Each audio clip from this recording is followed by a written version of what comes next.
नमस्कार, मैं प्रमोद कुमार और आप देख रहे हैं पीके टाइम्स। जिस मुद्दे पे आज बात करेंगे वे 3 नेताओं की आज साख दांव पे लगी हुई है। 5 राज्यों के विधानसभा चुनाव पर। देश की सियासत में इस वक्त सच में किसी दिलचस्प कहानी से कम नहीं लग रही है, जहां 5 राज्यों के चुनाव सिर्फ सत्ता की जंग नहीं बल्कि रणनीति, भरोसे और जुनून का इत्तेहाम बन गया है।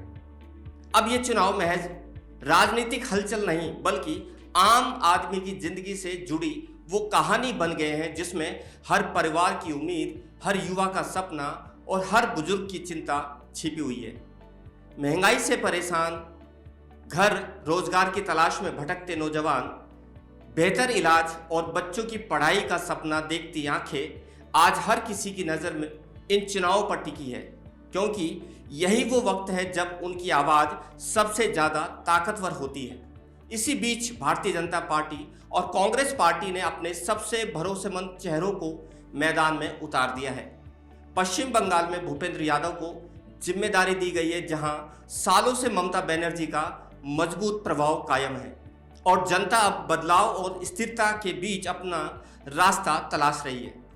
केरल में सचिन पायलट को सीनियर ऑब्जर्वर बनाकर कांग्रेस ने नई उम्मीद जगाई है, जहां लंबे समय से चली आ रही सियासी परंपराओं के बीच लोग अपने जीवन में बदलाव की एक नई सुबह देखना चाहते हैं।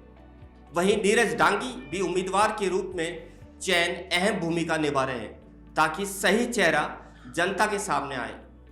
असम में जहां पिछले 2 चुनावों से बीजेपी की सरकार है, कांग्रेस ने एक बार फिर जितेंद्र सिंह पर भरोसा जताया है, क्योंकि यहां का मतदाता सिर्फ वादों से नहीं बल्कि अपने भविष्य की ठोस तस्वीर देखना चाहता है।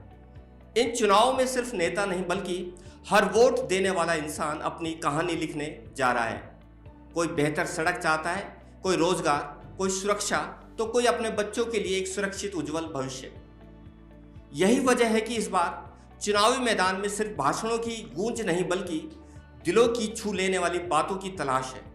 अब देखना यह होगा कि कौन सा नेता जनता के दर्द को सही मायने में समझ पाता है, किसकी बात सीधे दिल तक उतरती है, आखिरकार किसके नाम पर जनता भरोसे की मोहर लगाती है। क्योंकि ये चुनाव सिर्फ सत्ता बदलने की कहानी नहीं बल्कि लाखों जिंदगियों की बेहतर बनाने की उम्मीद बन चुका है। ऐसे में राजस्थान के इन 3 नेताओं की जो साख है वो दांव पे लगी हुई है। अब ये देखना होगा कि ये नेता अपनी साख किस तरह बचा पाते हैं।